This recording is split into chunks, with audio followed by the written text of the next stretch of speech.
Hello, I'm John and welcome to my channel Disquiet and Dragons. In this video I'll be doing a book haul on a budget.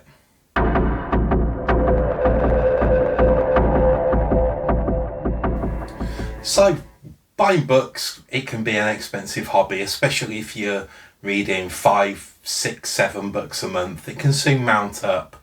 Sometimes our book budget doesn't quite stretch to buying all the books that we like. So I thought it would be interesting to see how far a smaller book budget can go. So this month I gave myself the book budget of £22, which is the price of a new release hardback in England. And I thought I'd just go round the charity shops, and we have a thing here called National Trust, and it's like stately homes and places like that, and in recent years they've started putting little second-hand bookshops on the sites. So I'll be using charity shops and National Trust shops to see how many books I can buy for £22. There's a few restrictions I've given myself with this little experiment. I can't buy books just because they're cheap. Anything I buy has to be something that I do actually want to read. I can only buy books from charity shops or from National Trust sites, and I can't go out of my way. I can't drive to a big city or somewhere just because there might be more shops. All the shops that I go are either places close to where I live or National Trust sites where I've visited in the last few weeks or so. So with that, I'll show you the books that I managed to get with my £22. So the first little haul of books I got was from the bookshop at Shugborough Hall that I visited the other week. It's a beautiful place in Staffordshire. If you're ever near to it, it's well worth visiting. And the little bookshop, it always comes up trumps there. There's always something there that's worth getting. On the visit, the last time I went, they had a lot of Folio Society books for £10 each, but they were the more literary ones. There was nothing really in the genres that I like to read, but I was really happy with what I managed to pick up. The first of which was this little pile of Dunton wood books. I've heard nothing but good things about this. Dutch Greybeard has done some videos recently. I'll put him in the description, and he absolutely loves these books. I know that Ellie at Bibbidi Bobbidi Books has recently picked up these books as well, but unfortunately they weren't all in order. There's one book from the first trilogy and 2 books from the second trilogy. They're all in pretty good condition. There's Dunton Rising and Dunton Quest, and they were 50p each from the second-hand bookshop at Shugborough. And while I was also there, I was had a quick browse on the fiction shelves, and I found an excellent copy of Jonathan Strange and Mr. Norrell by Susanna Clark, which was actually on my Amazon wish list, so I was really happy to pick this one up. I don't even think it's been read. It's in immaculate condition, and this cost me £1.50. So for those 4 wonderful books, it cost me a grand total of £3. Not too bad. The second little pile of books I found was, I was on my way to see my dad yesterday. I went into, there's a little town not too far from me called Rugeley. There's a new gothic, occult type furnishing shop that I wanted to have a look at. But there's a pretty good charity shop there as well that I had a look in. And again, really glad I did, because I managed to find some really good books in there.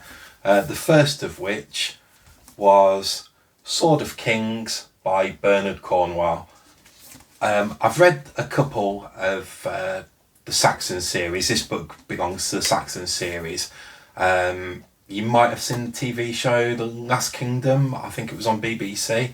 That TV show was based on this series of books, and I've been trying to buy. I've got 11 of the 13 now. They're all hardback, and every single one has been found in a charity shop. So I'm hoping that I can find every single one in the series from a charity shop, which would be really good. This one cost me £1, which it's just a bargain. £1 for a hardback book, you can't complain at that.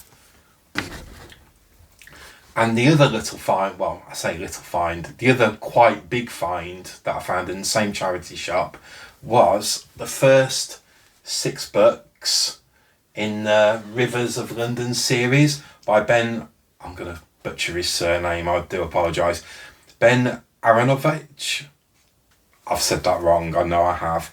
I've heard nothing but good things about these books. It's about a gentleman called, I think it's Peter Grant, and he works for the Metropolitan Police, and he's going about his business, and he interrogates a suspect one day, and the suspect turns out to be dead, and he discovers that there is magic and magical places in London.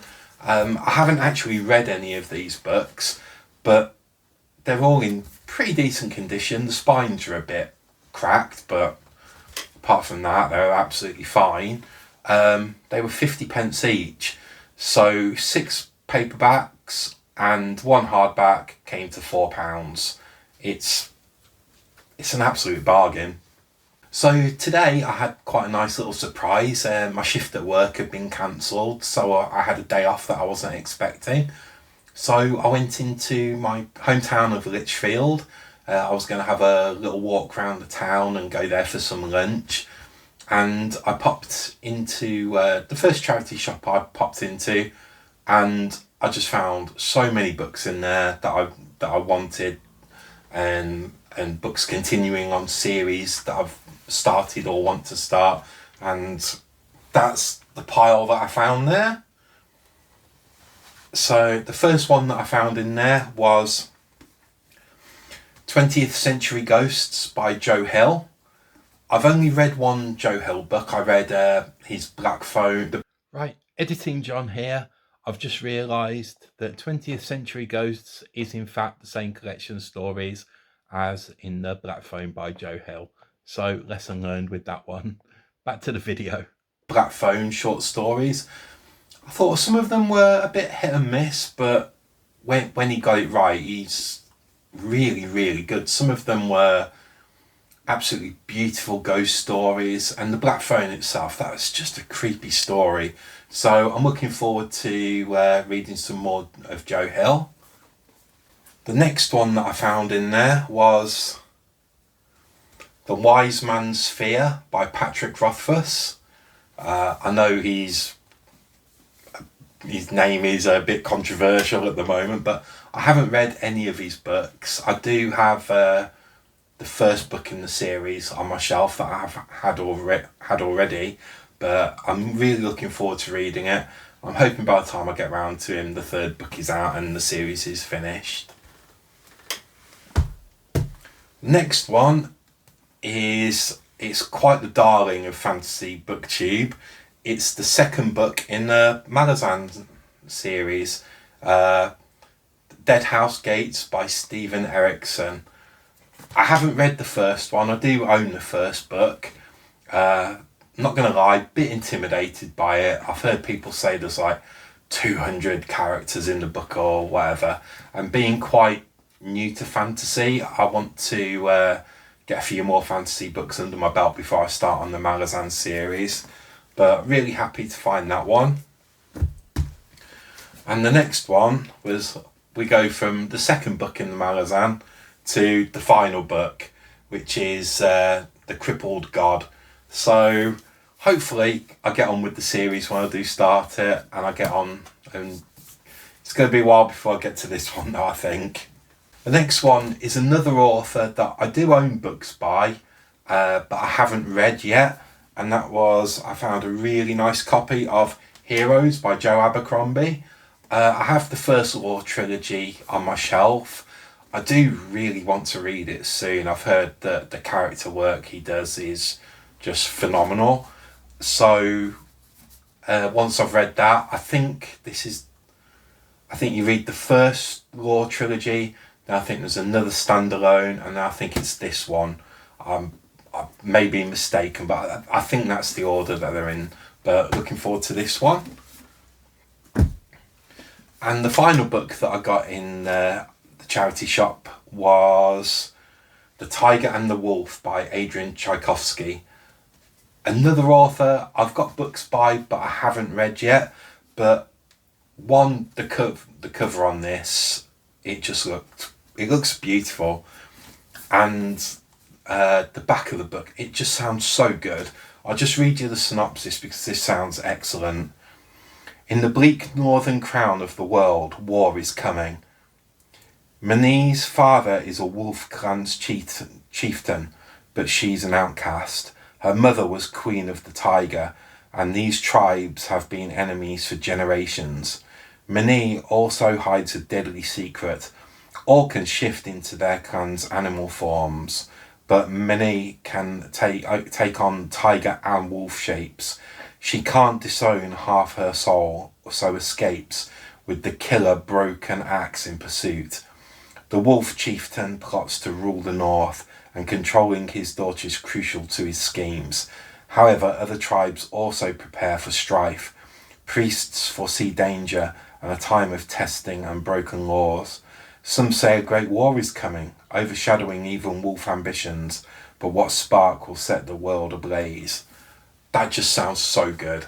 I absolutely love anything with wolves or werewolves or things like that. So it's right up my street. So when I do get around to this one, I think I'll really enjoy this.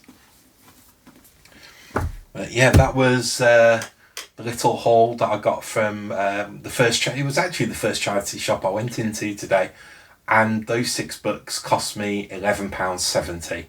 So considering the condition of the books and that they're by some really well thought of authors in some well loved series, I can't complain at that. I think it's money well spent.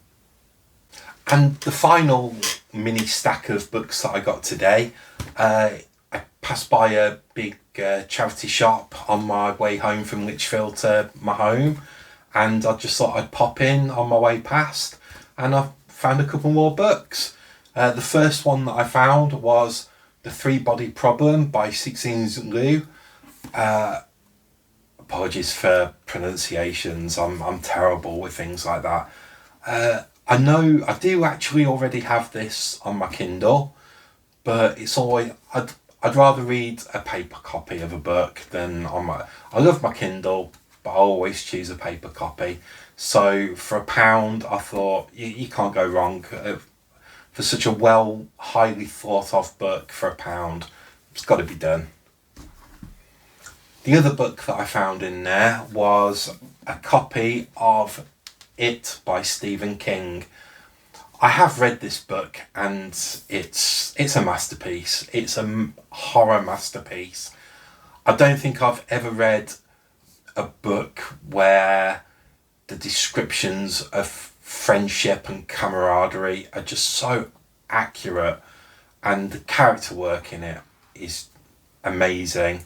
The world building is brilliant. You feel like you're in a small town the way that Stephen King writes this book, and Pennywise is just bloody terrifying.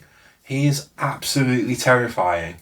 As I say, I have read it, but I read it on audiobook, so I am actually at the moment starting to reread a lot of Stephen King's work, so it's going to be nice that I've got a nice paper copy to read when I get round to rereading it.